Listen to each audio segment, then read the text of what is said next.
Hello, everyone.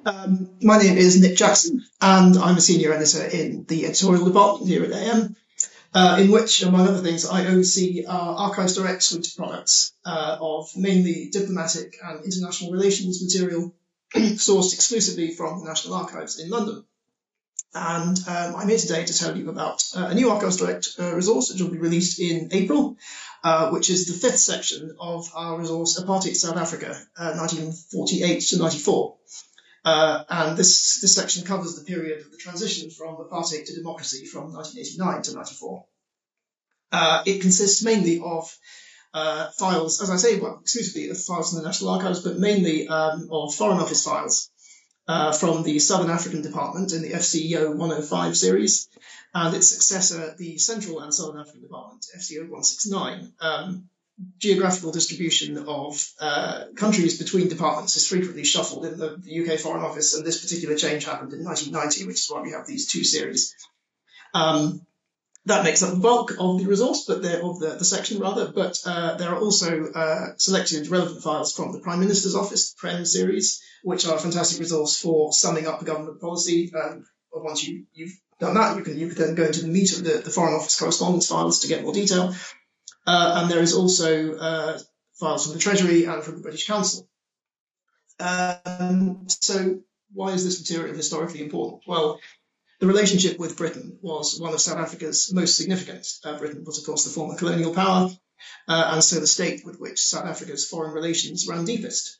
Britain and South Africa were very, very significant trading partners, and even after sanctions hit, and maintained huge both economic and cultural ties, even after South Africa broke from the Commonwealth in 1961. So, for example, historians are generally in agreement that the sporting sanctions of the 1970s and 80s on segregated South African teams had a very significant impact on white South Africans' view of the sustainability of apartheid and the desirability of keeping that system. And there's plentiful information on the sporting boycotts in this section. So the record of the official British-South African relationship during this period is extremely historically significant. So the period covered by this section saw the dismantling of apartheid and the transition to democracy between F.W. de Klerk replacing P.W. Botha as South African president in 1989 to the first free democratic elections in 1994 via Namibian independence. South Africa had illegally been occupying Namibia since the 1960s. The freeing of Nelson Mandela, of course, the legalizing of black political parties, including the ANC, an escalation in armed conflict in South Africa, which the security forces may or may not have played a part in fomenting. Historians are still discussing this issue, and various proposals for a future with group-based rights for South Africa's people, which ended up in the one-person, one-vote system that we have today. So material-wise, it's the most significant material type is diplomatic correspondence and cables.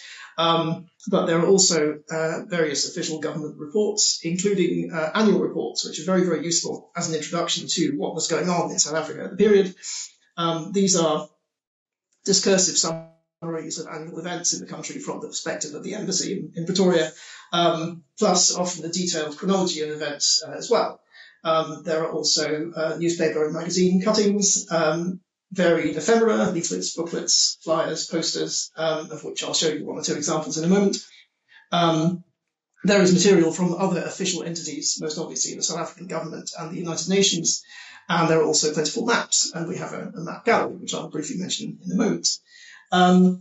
In terms of particular highlights, there are files on political relations between South Africa and a host, dozens of third countries, the USA, Botswana, Brazil, France, New Zealand, Italy, the list goes on and on and on. So it's not just the British perspective in itself, it's the British perspective on South African relations with third parties. There is plentiful material on, as I've said, the journey of Namibia to independence, which had a heavy involvement from the United Nations. There were visits to what were called the frontline states, so the states which bordered apartheid-era South Africa and led the African fight against apartheid. There were visits from Prime Minister Margaret Thatcher and Douglas Hurd, who spent most of the period as our Foreign Secretary. There is plentiful material on the Afrikaner resistance movement, which was a neo-Nazi organisation which wanted to preserve apartheid and fought very sporadically. There's material on Nelson Mandela's visit to Britain after he'd been freed from prison in Robben Island. I mentioned sporting sanctions and also economic sanctions. There's plentiful material on the lifting of those. And there are also what the Foreign Office call leading personalities files, which are files on prominent business, political, trade union, etc. figures in various countries, South Africa and also others in the region. Essays from leading academics on various pertinent subjects. There's one on the what we call either the homelands or the Bantustans, which I will talk a bit about in a moment, and what happened to them during the democratic transition. There'll be an essay on what was called the border war, so basically South African military involvement in Angola, in the Angolan Civil War, which went on for about 20 years. And there'll be an essay on conflicts during this period between the ANC and Inkatha, which was its main rival in the black political scene. And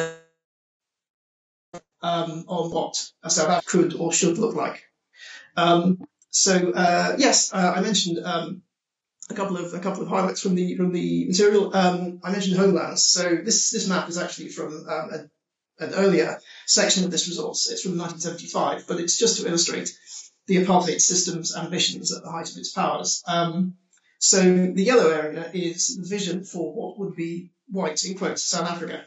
And the various coloured blocks are the designated homelands, or Bantustans, as they were derisively called by their opponents, under the system for various black ethnic groups. The idea was that every black South African would be a citizen, not of South Africa, but of the homeland designated to the group that they were registered as being a member of, even if that individual didn't live in the homeland, or had never lived there, or never even been there. And the idea was that therefore they would always be a foreign guest in the white area. So that's from apartheid at the height of its ambitions in the 70s. The other material you can see there is from the new section during the dying days of the system. There's a call to action against apartheid there, which is a leaflet from the Church group, a Church of England group. That's the British Council of Churches, in fact, from 1989. And churches at home and abroad, at home in South Africa, I should say, and abroad, were very, very active in the anti-apartheid struggle, and there's plentiful material on that in this section.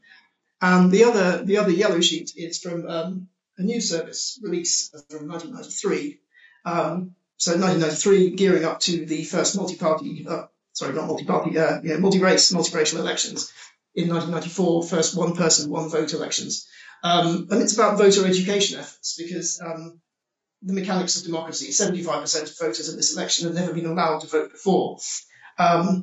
So it's just going into some basically a rap group called the Prophets of the City, who are going around schools and universities educating future and current voters, or they would be voters, about how to go about the process of voting, and this is what they had achieved. So yeah, that's just a couple of highlights, and that's it from me.